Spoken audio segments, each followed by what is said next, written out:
Wanted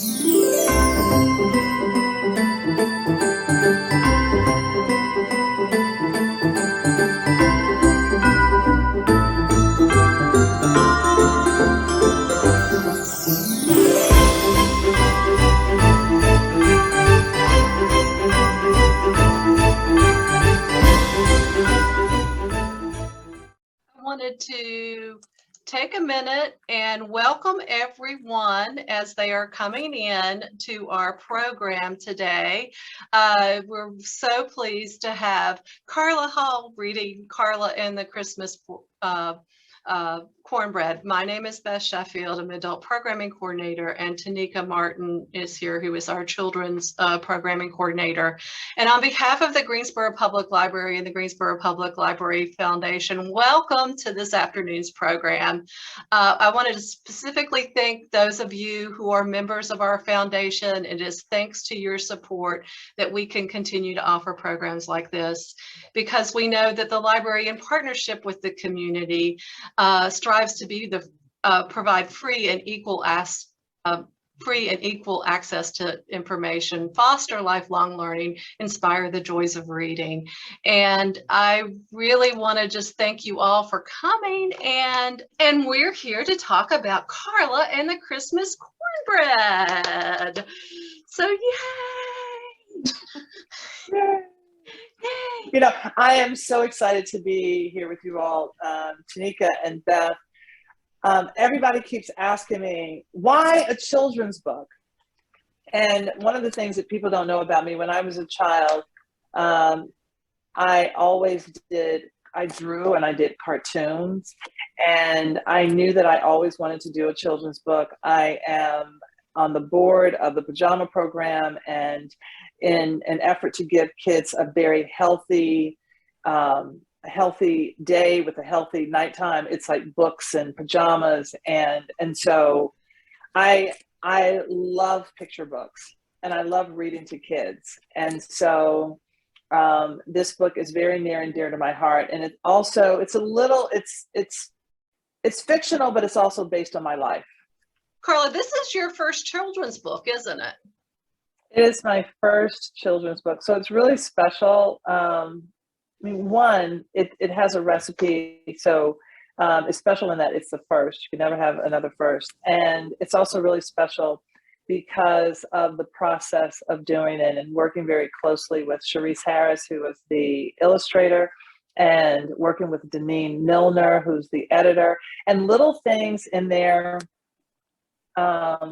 like when the illustrator was doing the pictures, she would call me and she'd say, so when you were getting your hair ready for the holidays, did you wear your hair in rollers? Did you have your bangs in rollers? I'm like, yes. So there are all of these little details that are culturally significant to me and little African-American kids. So it's all really special. And I love that in your grandparents' house, there are books. There are lots of books. There's bookshelves in this book. It's so great to see all the bookshelves in the book. So yes, there were tons of books, and they traveled a lot. And so they were always, and not just domestically, but also internationally. And so there was a sense of bringing the outside in, whether it was through a book or a lived experience. Yes, yeah. And Gail Greenlee, Miss Gail, you have a question. Yes, I do. Hi, Carla. It's so good to see you, and I am really excited about your book. I'm curious, when is it out already? And my second question is, what is your favorite dessert to make at Christmas time? Oh, wow. So the book launches today, so November 2nd. So it's just out today. And so that's why this is also very special to spend this day with you all, because it's my launch day. My favorite dessert to make for the holidays is my grandmother's 5-flavor pound cake. And it's an all butter pound cake with vanilla, lemon, coconut, almond, and rum extracts. Mm-hmm. Can I ask another question? Yeah. I'm just curious, are you ever thinking, or have you thought about writing a children's cookbook? I have thought about it. And I think that we'll see what happens. I love cooking with kids. I think that cooking with children, I've done a lot of classes with kids at the youth garden and at the Arboretum in DC and all over the place. And it's amazing how when kids have control over the effort in their dishes, so while they're cooking, they will eat more things that their parents don't think that they would want to eat. So I think, one, it is a great way to understand reading comprehension and organization and math. And there's so many lessons that you get from cooking. Also, it's like an art project that you can eat. So I have thought about it. We'll see. I think I'd be the perfect person to do that. But thank you for putting it out there. Thank you. Let's just talk about supporting local farmers and foodways. We have a wonderful program through our Kathleen Clay Library, which is it has also looked at farmers of color, and in fact they've got a program that's coming up, a video that's coming up soon about it too, and how important it is to support your local farmer. It's really important. I think one of the things that is so important and what's so great about now, we are seeing more farmers markets than ever. And also sometimes you will see some of the Black farmers even in their trucks and driving around. So it feels like a mobile farmers market. And what I love about the farmers markets is that it puts together the farmer and the food. Because sometimes when you go to the grocery store, you have a disconnect to actually who grew that food. And by having the farmers there, it's also a way to sort of touch things. It feels more approachable than things are at the grocery store, because it's a little smaller and more intimate. And can somebody tell me, if you've been to a farmer's market, what colors and what foods you might see right now? What are you seeing to cook with right now? Anybody? Pumpkins, yes, you're seeing pumpkins. And root vegetables, I hear someone saying. Yes, you're seeing root vegetables. All of the things that are coming up out of the ground. So root vegetables are like carrots and turnips and rutabagas, and onions are root vegetables. You have garlic. What else? What's another root vegetable? Beets.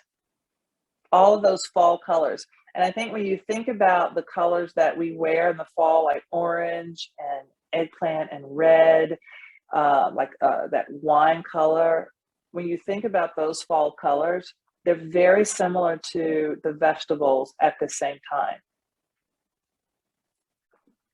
Thank you for sharing that. So what inspiration can you share for kids who are probably watching now, who may want to write? What encouragement do you have for them?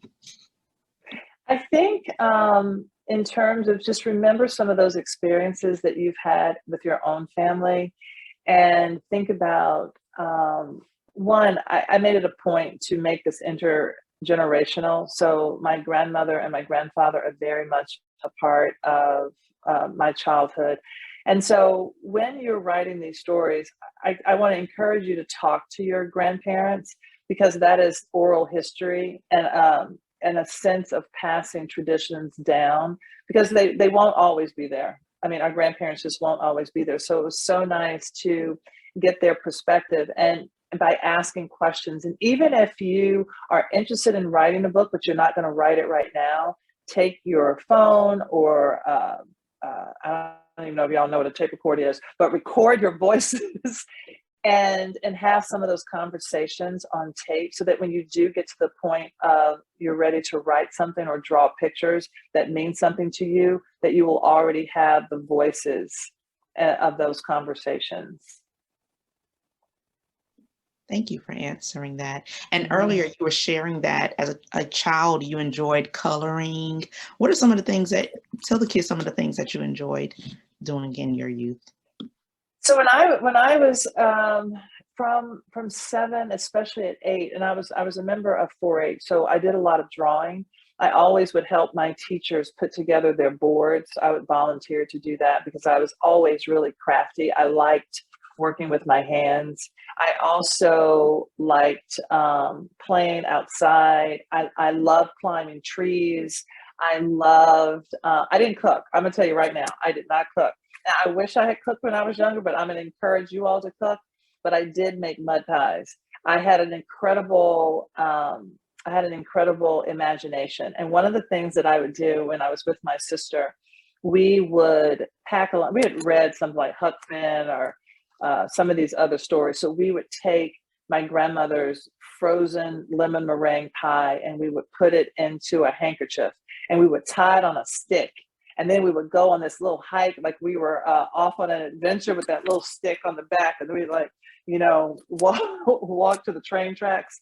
And then we would just sit there and eat our pie and come back. And that would be our whole adventure for the day. But I think that your imagination can be as big as you want it to be.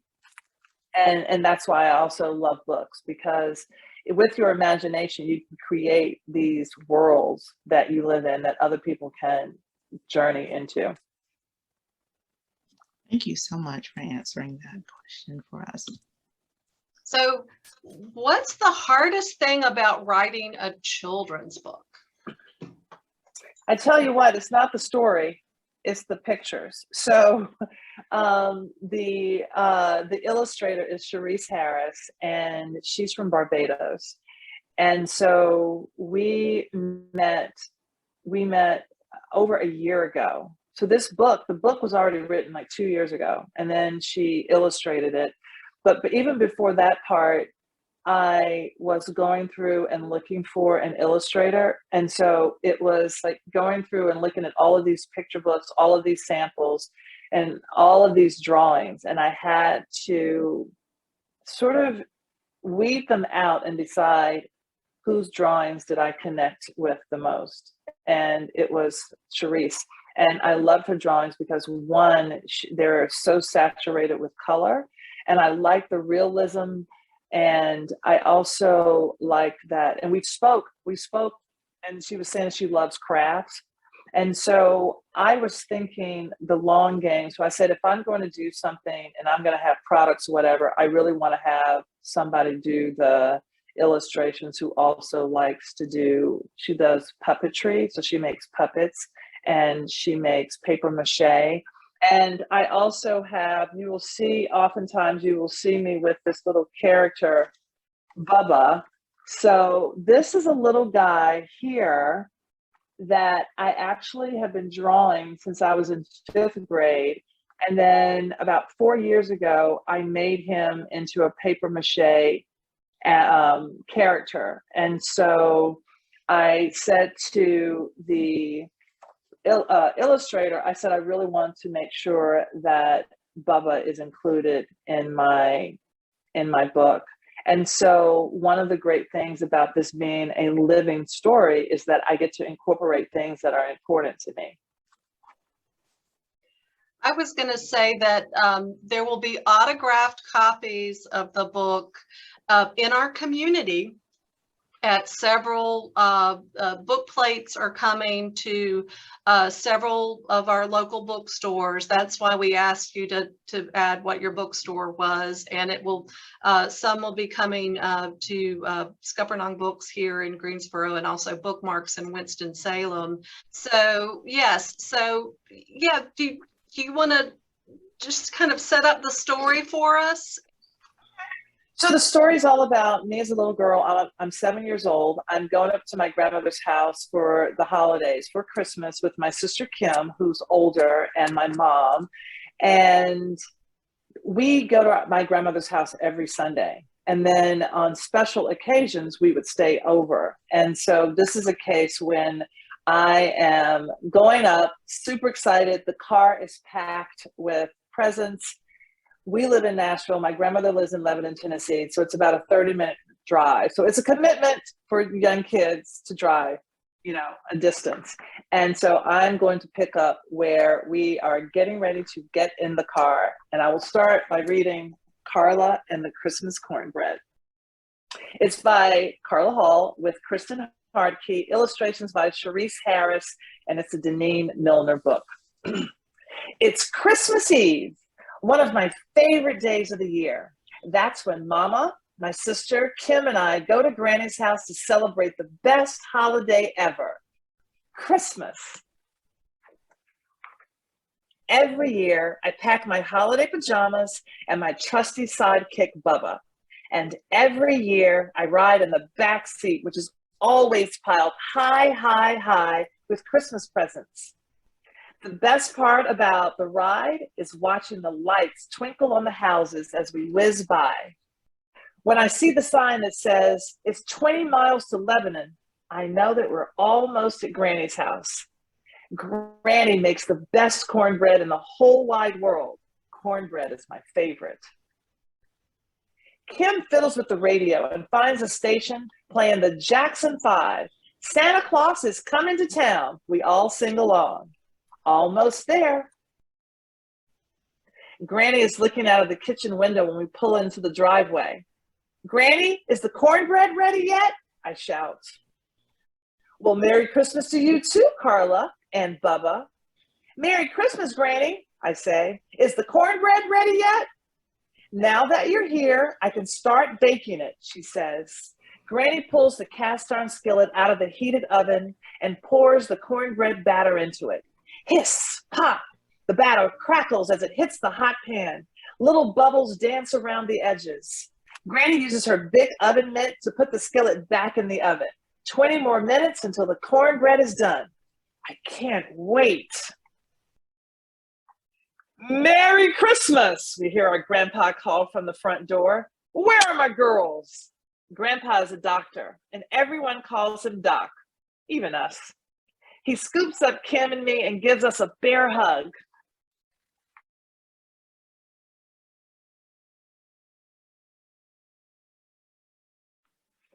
When Doc settles into his chair, Bubba and I search for our favorite ornament on the Christmas tree. It's Santa with his big bag of toys.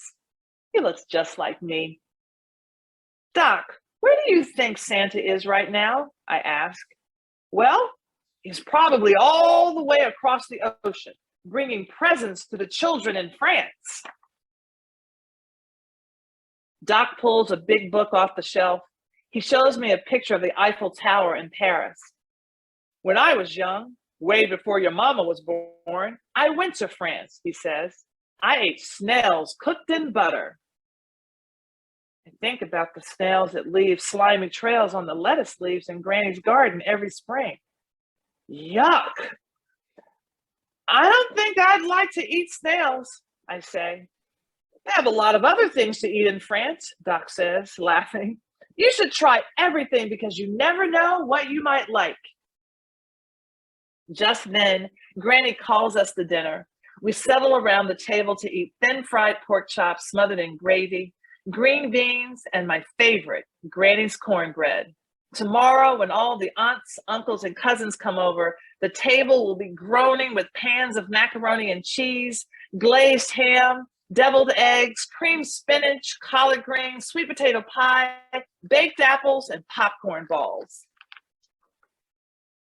After dinner, Mama sends Kim and me upstairs to put on our jammies. You can help me put together a puzzle, but you can't stay up too late, she warns, or Santa will have to go on to the next house. When Bubba and I come back downstairs to the dining room, there is the most perfect sugar cookie sitting on a plate. I take a big bite. Carla, Kim yells, that's Santa's cookie. I stop chewing. The cookie turns to dust in my mouth. My eyes fill up with tears. I ate Santa's cookie.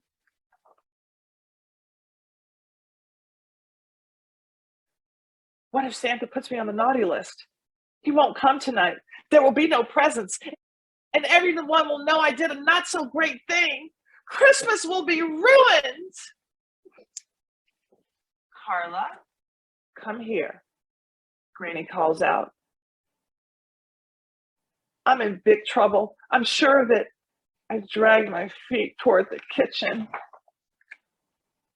But when I get there, Granny is smiling. It's okay. Santa likes cookies, but he really likes kids who are kind and sweet like you, she says. Don't worry about that old cookie. I've got a better idea, she says. Granny pulls out a tiny cast iron skillet and then cornmeal, buttermilk, and eggs. We'll make Santa a special Christmas cornbread, she says. Granny oils the pan and puts it in the oven. She shows me how to mix together the cornmeal, baking powder, and salt. Then whisk in the eggs and buttermilk and pour the batter into the hot skillet. Finally, Granny puts the pan back in the oven. While the cornbread bakes, Granny puts soft butter, sugar, cinnamon, and a touch of almond extract in a bowl and gives me a spoon to mix it up. Cinnamon butter. When the tiny cornbread is ready, Granny cuts it into wedges and puts the pan on a tray with the cinnamon butter and a glass of cold buttermilk. Bubba and I put the tray next to the tree. Looks good, says Doc. Santa gets tired of all those cookies, I bet. Still, when Kim and I settle into bed, I feel sad about eating Santa's cookie. I hope he loves cornbread as much as I do. I close my eyes, and quick as a wink, it's time to wake up. It's Christmas morning. Kim, wake up, I cry. Bubba and I peek downstairs, and I'm happy to see that there are presents. All the cornbread is gone, except one little wedge. And there's a note. Dear Carla, thank you for the cornbread. It was very good. I saved a piece just for you. Merry Christmas. Santa. It's the best Christmas ever.